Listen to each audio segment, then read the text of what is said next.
¿Cómo están? Un gusto saludarles ahora por este medio digital. Queremos hablar de América Latina en el contexto de esta pandemia, el COVID-19. Como saben, muchos de nuestros países ya están enfrentando este desafío de romper las cadenas de contagio y también de atender a la población que ya está enferma, un desafío que se está imponiendo en un continente que ya venía con, digamos, condiciones preexistentes. Pero ¿está preparado? ¿Para qué está preparado? ¿Qué tipo de estrategia y con qué consecuencias políticas y sociales puede verse la receta de estos gobiernos?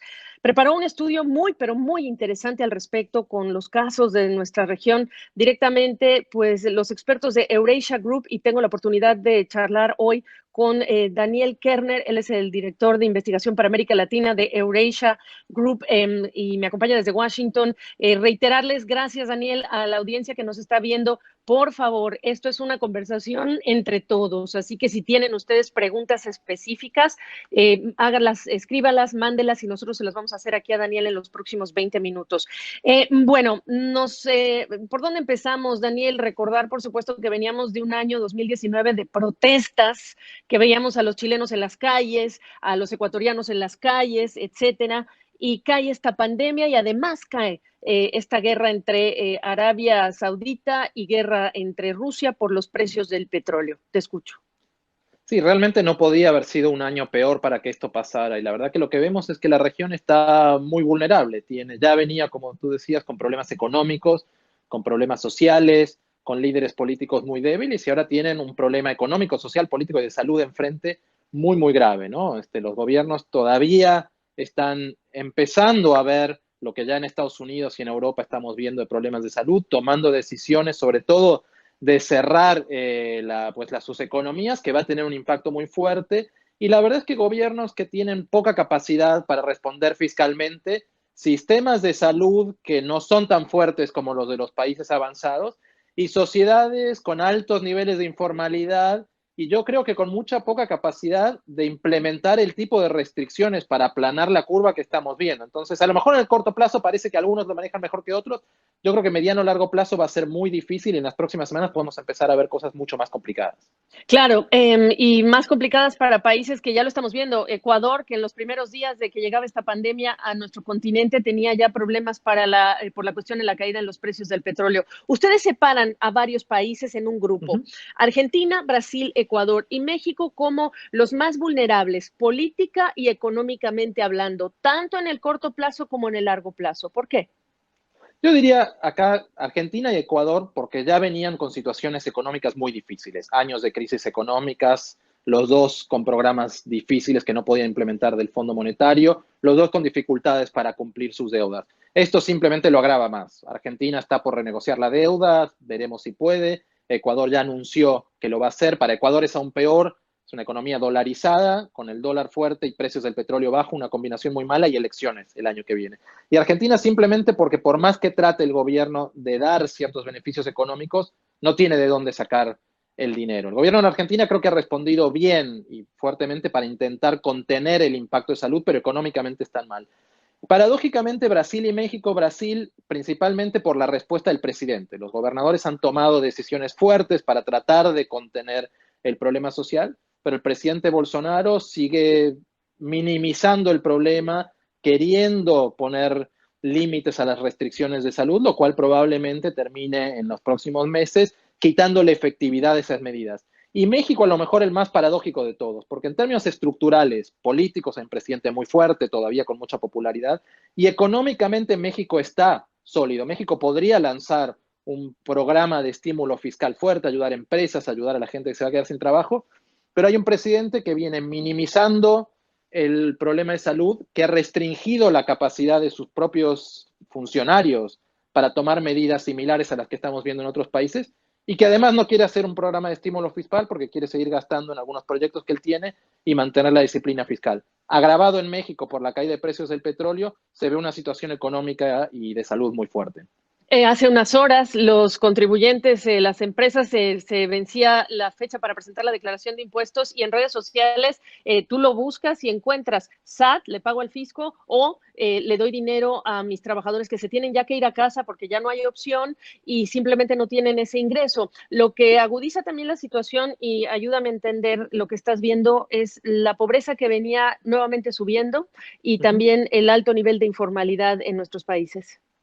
Claro, lo que vemos es que este es un mundo diferente, ¿no? O sea, para los gobiernos ya las restricciones fiscales, restricciones monetarias, hoy frente a un shock de oferta y de demanda que no se sabe cuánto va a durar, ha cambiado la forma de verlo. Lo vemos en Alemania abandonando la disciplina fiscal, en Estados Unidos aprobando programas de estímulo de trillones de dólares, probablemente haya más. En América Latina algunos gobiernos lo entendieron rápido. Perú, un programa de estímulo de 12 puntos del producto. Chile un poco más, un programa de estímulo de 4.7 puntos del producto. Brasil más o menos. Otros países no tienen los recursos, como Argentina y México, que no lo quiere hacer. ¿Qué es lo que pasa? Hoy las empresas ven que no pueden vender hacia afuera, no pueden ir a trabajar, no pueden producir, las cadenas de valor están de alguna manera terminadas y los consumidores por restricciones tampoco pueden salir. Entonces, no hay forma de reactivar las economías, creo, salvo con una fuerte ayuda de los gobiernos. Ahora, en Estados Unidos esto se empieza a dar, como tú decías, con más formalidad. El gobierno le da cheque, le da dinero a la gente. En países como México y la mayor parte de América Latina, más de la mitad de la población trabaja informalmente, necesita salir en la calle. La única forma de que los gobiernos tengan de hacer eso es lanzando mucho dinero para que esta gente que se empieza a quedar sin trabajo, que no puede salir a trabajar para no contagiarse, pueda seguir pagando. Los gobiernos que no lo puedan hacer por cuestiones de recursos, de informalidad, o porque no quieren como México, son los que básicamente van a agravar la economía y todo esto antes de que los sistemas de salud estén colapsados, como ya estamos viendo en Europa. Estamos en vivo en este Facebook directamente ya con Daniel Kerner de Eurasia Group hablando de cómo toma a la región directamente el COVID-19 y el tema de los precios del petróleo y la situación en general. El shock, por supuesto, a los sistemas de salud, el shock a lo que son los sistemas económicos o las economías. Ustedes, Daniel, hicieron un cuadrito de muchos colores que me Uh parece -huh. fantástico que nos describas cómo clasificaste estos países por esos colores. Básicamente tratamos de ver cómo estaban en su capacidad política para responder a estos shocks, en su capacidad económica para responder a esos shocks y los sistemas de salud. Acá lo que vemos es, bueno, que la región no está del todo bien. Algunos países, como os decía, con gobiernos fuertes, como México, pues tienen un poco más de fortaleza. Algunos países como Perú, que tienen sus cuentas fiscales muy ordenadas, están mejor en términos económicos. Otros países como Ecuador, que tienen presidentes débiles y situación económica muy debilitada, está muy mal para reaccionar frente a eso. Y los sistemas de salud en general, al menos de lo que se ve de los datos, no están tan mal para lidiar con situaciones normales, no bajo estas. Y después a eso se le suma lo que quieran o no hacer los gobiernos. Ahora, hay una cuestión me parece importante. Entonces, de alguna manera lo que vemos es que algunos países que tienen una buena combinación de una situación política fuerte y una situación económica fuerte, que yo diría Perú es el más claro, son los que pueden estar mejor. Como decía, paradójicamente, estructuralmente no está tan mal, pero simplemente tiene un presidente que no quiere reaccionar. Ahora, una de las grandes dudas en América Latina es, nosotros que estamos en Estados Unidos, llevamos ya semanas encerrados en nuestras casas, no sabemos cuánto más vamos a estar, pero el gobierno pues, al menos tiene los recursos para mantenernos encerrados y para darnos algo de ayuda a los que lo necesitan. Es muy difícil ver cómo en América Latina los gobiernos justamente con tanta informalidad tienen la capacidad para mantener a la gente en sus casas y ayudarlas más de una semana sin que sea una crisis muy fuerte. Entonces el problema de salud se puede agravar aún más de lo que hemos visto en esto en cuadros como el que tenemos ahí, ¿no? Exactamente. ¿Y cuántos quieren? Porque es importante, ¿cuántos quieren tomar prestado? El presidente de México dice que no se va a usar la línea que tiene con el Fondo Monetario Internacional porque representa el fondo algo en esta ideología del presidente y quizá puede ser el mejor recurso para apoyar. Nos escribe Torún Air desde Colombia. ¿Cómo ves la situación de Colombia?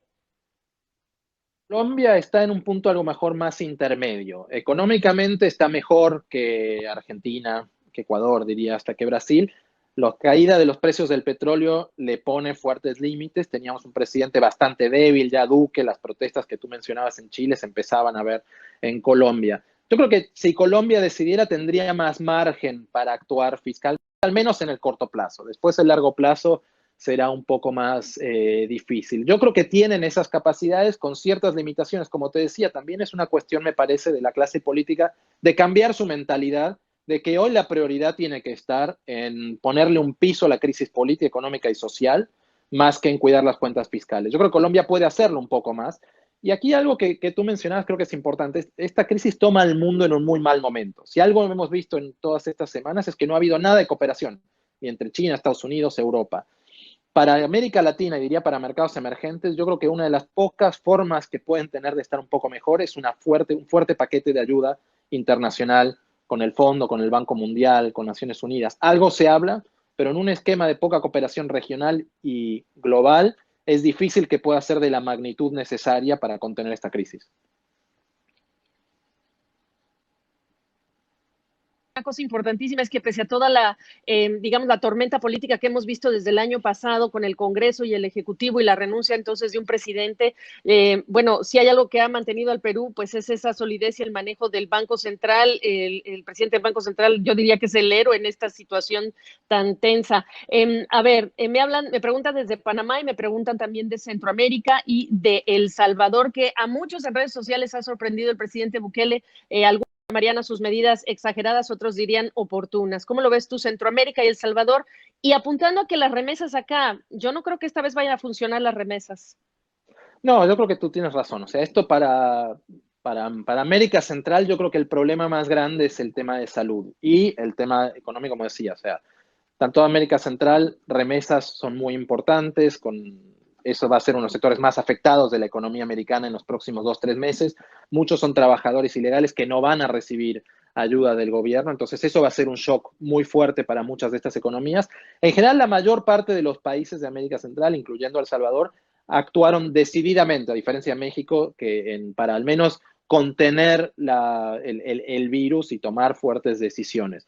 El problema para muchos de estos países es que el shock externo económico es muy fuerte. Los sistemas de salud es difícil ver que puedan estar preparados. Como tú decías en el cuadro ese, vemos que a lo mejor ciertos países como México, Argentina, Brasil, los más grandes, están no tan mal posicionados incluso en términos generales de salud. América Central sí está muy bajo y los sistemas de informalidad son muy fuertes. Entonces yo creo, y todos estos países tienen muy fuertes límites fiscales, ¿no?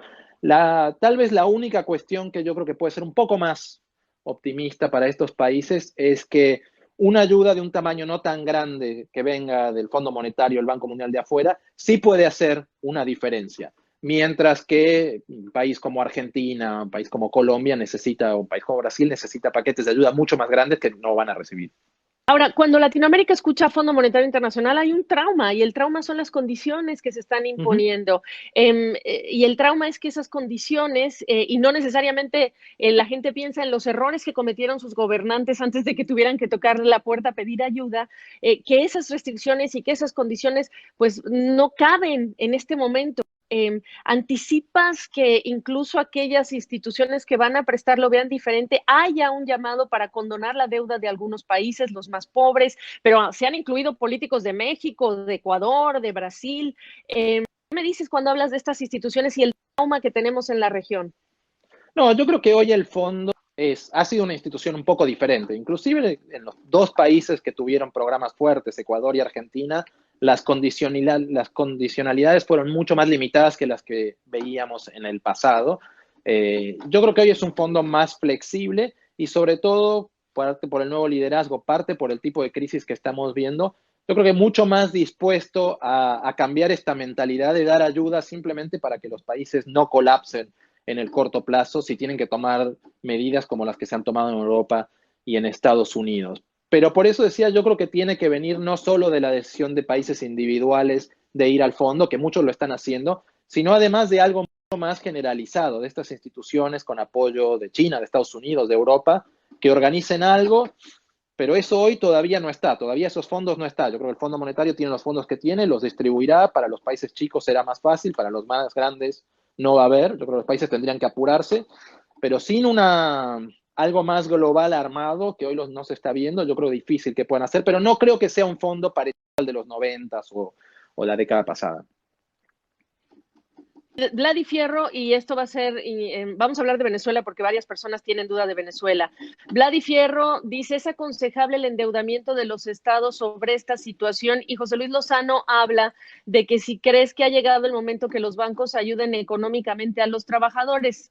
Hay que decir que los bancos sí están dando en algunos países todo un tema de alivio, de permitir de alguna manera prorrogar pagos, etcétera, a los trabajadores. Esto no necesariamente ha sido un anuncio en alianza con el gobierno o en foros en donde están presentes las autoridades y los banqueros, pero eso se está viendo. Entonces, es momento de pensar en endeudarnos porque esto es lo que hay que hacer. Yo creo que o sea, yo creo que esto es la salida de esta crisis va a ser dependiente de lo que hagan los estados. El sector privado puede ayudar a algo, pero como decía, cuando las empresas no pueden producir, no pueden vender y la gente no puede comprar, no va a venir por el lado del sector privado. Esto va a depender de los estados. Eso es lo que está pasando en Europa, eso es lo que está pasando en Estados Unidos y eso va a pasar en América Latina. Yo creo que hoy los gobiernos que están entendiendo que preocuparse hoy por la estabilidad fiscal no es lo más importante cuando lo que tienen enfrente puede ser un colapso no solo económico, sino social, es decir, o sea, cuando la gente realmente no tenga trabajo y no tengan capacidad para hacerlo porque las economías están cerradas.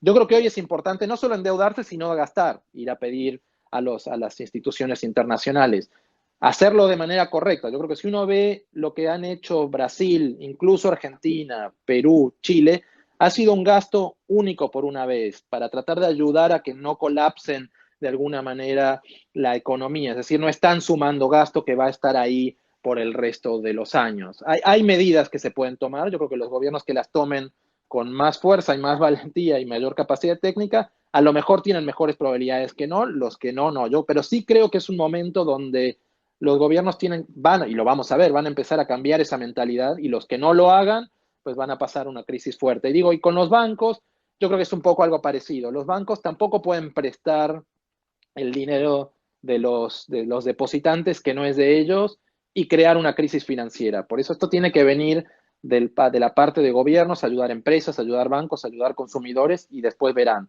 Más que de bancos, creo, actuando de manera responsable, pudiendo agravar la cuestión. Pero además es difícil ver a quién le pueden prestar cuando nadie puede comprar. Es decir, prestar es a empresas para que no despidan gente, que es un poco lo que vamos a empezar a ver, me parece, en varios países. Que estamos aquí en este momento es mantenernos a flote, porque son varias semanas las que nos esperan y es tratar de evitar que el tema del problema de liquidez se convierta en un problema de solvencia y que queden más empresas y que se queden más empleos destruidos. Venezuela, me dice Moisés Plata y me dice Rolando Ruiz. Y Venezuela, que está política y económicamente devastada, ¿qué dices? Pues yo creo que Venezuela, justamente como regresando al cuadrito que mencionabas, Sí. Venezuela es la que está en términos del sistema de salud y en términos económicos, tal vez en la peor situación de la región. Ya con un sistema de salud que no tenía recursos y con muy poca capacidad para responder a una crisis económica, inclusive trataron de ir al fondo y el fondo no les pudo prestar dinero. Yo creo que Venezuela en ese sentido es de los más vulnerables de la región por lejos y es difícil ver cómo va a salir. Otro país que parecía que en su crisis muy grande se había estabilizado un poco económicamente porque había tocado un fondo, se había dolarizado de facto la economía y estaban recibiendo muchas remesas. Bueno, esas remesas tampoco van a llegar a Venezuela porque los inmigrantes que estén en Colombia, en Brasil, en Argentina o en Estados Unidos ya no van a poder mandar esos recursos. La paradoja, tal vez a diferencia de otros países, es que Venezuela es finalmente un estado autoritario con mucha capacidad represiva. Entonces, cierta capacidad a lo mejor de contener descontento social o de implementar medidas restrictivas pueden ser un poco mayores por eso. Pero si en algún momento uno pensaba que podía explotar Venezuela, tal vez sea este uno de los momentos. Lo que pasa es que tanta gente lo ha tratado de predecir durante tantos años que es difícil saberlo. Pero se ve muy difícil la situación económica y de salud en Venezuela, tal vez mucho más que en el resto de los países.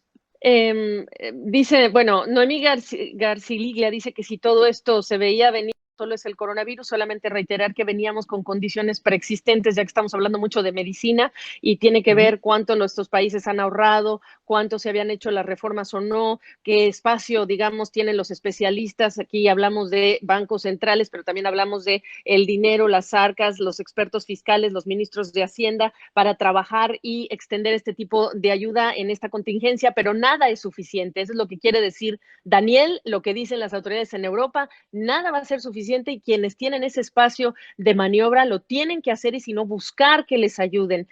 Me piden que opinemos de República Dominicana y también de Puerto Rico. No sé si tú analizaste en el estudio, no vi Puerto Rico. No, Puerto Rico nosotros no lo tratamos tan así porque pues es finalmente una parte de alguna manera de Estados Unidos, ¿no?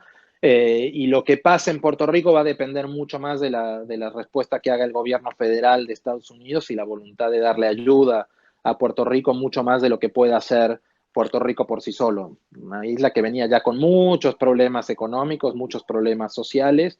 Difícil que esto no sea algo que sea también muy duro para ellos. Yo diría que Puerto Rico tiene una diferencia grande con el resto de los países de América Latina, que es que la gente se puede ir al resto de Estados Unidos mientras no les restrinjan. Viendo los problemas fiscales y de infraestructura que ya tenían, que vimos, se ve difícil, pero me parece que es un poco diferente en el sentido que su respuesta no parece tanto depender de sus gobernantes, sino más bien de la capacidad de recibir ayuda de un gobierno federal en Estados Unidos que no lo ha querido ayudar.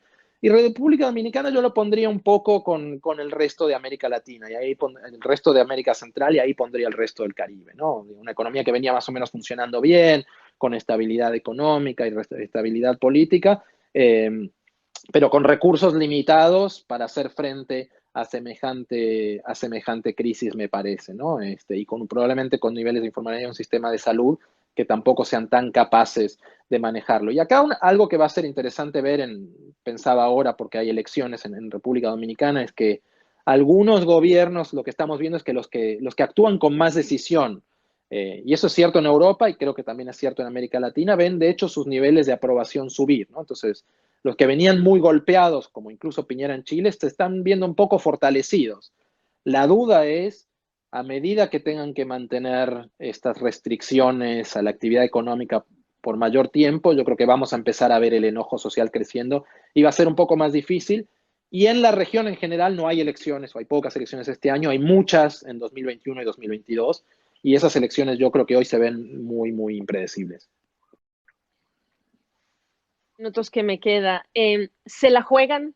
¿Esto marca el resto de los sexenios de quienes acaban de comenzar como AMLO? ¿Se la están jugando políticamente? ¿Qué mensaje cierra este análisis en términos políticos, Daniel? Sí, yo creo que sí, porque si esto fuera una crisis temporaria, y eso creo que también es importante entenderlo, uno de los grandes problemas para empresas, para inversionistas, para mercados y para políticos, es que nadie sabe cuánto va a durar esto y la magnitud que va a tener. Nadie sabe si esto van a ser un mes, 2 meses o un año. Nadie puede tomar decisiones en ese contexto. Por eso creo que los gobiernos son los que van a tener que actuar fuertemente. Los que logren minimizar el impacto de la crisis, yo creo que van a terminar creando a lo mejor ciertas condiciones para salir un poco mejor vistos y mejor fortalecidos. Los que no lo logren hacer, yo creo que van a pagar un costo político.